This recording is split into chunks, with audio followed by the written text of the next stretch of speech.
Hello, today I would like to read to you The Biggest Christmas Tree Ever. AR Level 3.3, The Biggest Christmas Tree Ever.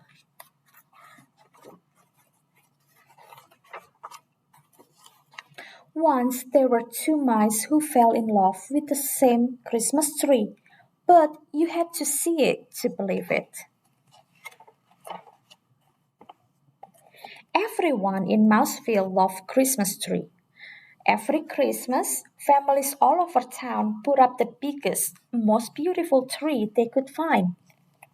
But first came Thanksgiving. The day before the celebration, Clayton, the house mouse, took a walk around Mouseville. He knew he should be thinking about giving thanks, but the chill in the air reminded him of Christmas. You know what? He said out loud. This year, I'm going to find the biggest Christmas tree ever. Not far away, Clayton's friend Desmond, the field mouse, said exactly the same thing, so they actually think alike. That night, Clayton helped his mom and dad, his brother, Andy, and his sister, Trudy, make a special cheese casserole and a nut pie for Thanksgiving dinner. This is him helping his family for Thanksgiving meal. Over at Desmond's house, and his brother Morris help out Uncle Vernon fix a big pot of vegetable stew and a cheesecake. Everyone ate much too much. After dinner, Clayton's grandma and grandpa sat in the living room holding their tummies and grumbling. Oh, look at them. They're so full. They can't move properly. Over at Desmond's, the cousins from across the road stretched out on Uncle Vernon's sofa and took a nap. They're also so full from Thanksgiving dinner that they have to take a nap. The following morning, Clayton woke up early. He wanted to be the first at Clara's Christmas tree farm at the edge of the town. That way, he could have his pick of the biggest tree. Remember, both Clayton and Desmond actually wants the biggest Christmas tree. Over at Desmond's house, Desmond tumbled out of bed with the same thoughts. So Desmond also wake up early in the morning. Clayton hurried to Clara's, but it was hard to go very fast. He was still too full of Thanksgiving's dinner. By the time he reached the Christmas tree farm, he was out of breath. He looked around and no one else was there. So he was the first in the farm. Moments later, Desmond arrived. He too was full of Thanksgiving dinner. He too had found it hard to hurry. He took a deep breath and stumbled inside. So here comes Desmond from the other direction. They both going to the same tree farm. Clayton wobbled down the rows of trees. Here was a nice one, but it was much too small. There was another, but it was squat and had a crooked top. Over there was a third, but it was average height and had big gaps between the branches. So he's trying to decide which one he's gonna pick.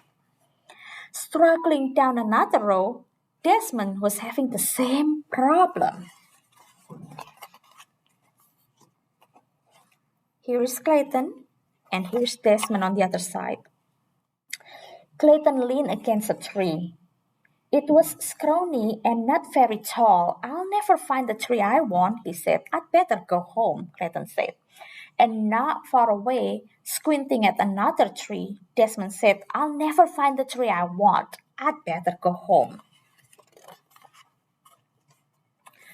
When Clayton reached his house, it was only the middle of the morning, but he was still full and he was tired. He fell back into bed. He went back to sleep. When Desmond reached his house, he too went back to bed.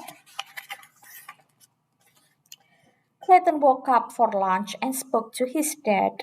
Dad, Dad said, go out this afternoon. Walk to the far edge of the Christmas tree farm. The biggest trees are there. And when Desmond woke up for lunch, Uncle Vernon told him the same thing. So that afternoon, Clayton went out again. At the very same time, Desmond did too. So they both went back to the Christmas tree farm. Clayton walked to the far edge of the Christmas tree farm. He looked at one big tree after another, but none of them looked like the biggest Christmas tree ever. So he's still not finding his Christmas tree. Down another path, Desmond was having the same bad luck.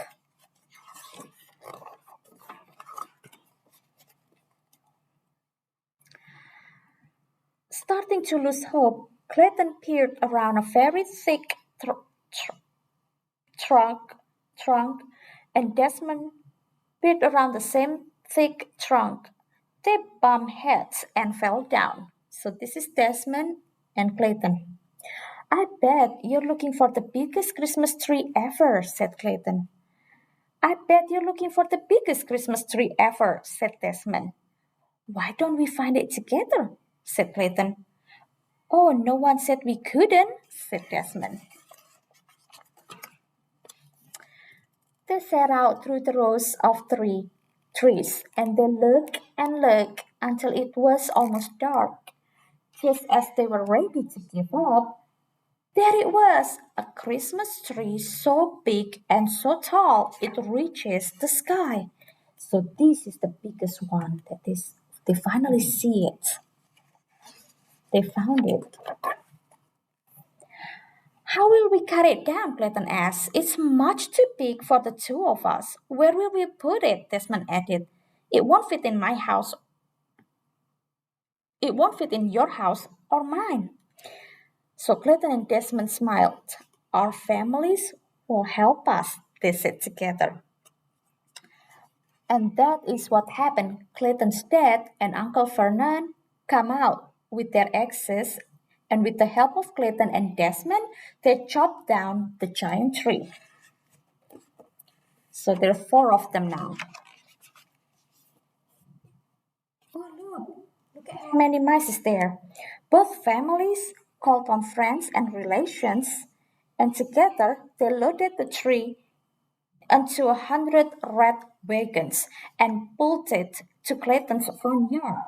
There, they decorated the tree with the most wondrous ornaments and colored lights.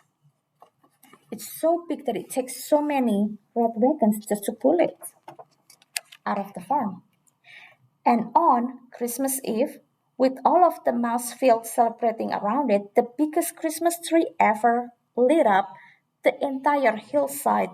Clayton and Desmond shared a high five. We did it, said Clayton. All of us together, said Desmond. And here is the biggest Christmas tree in Mousefield. The end. So that was the biggest Christmas tree ever. See you next time.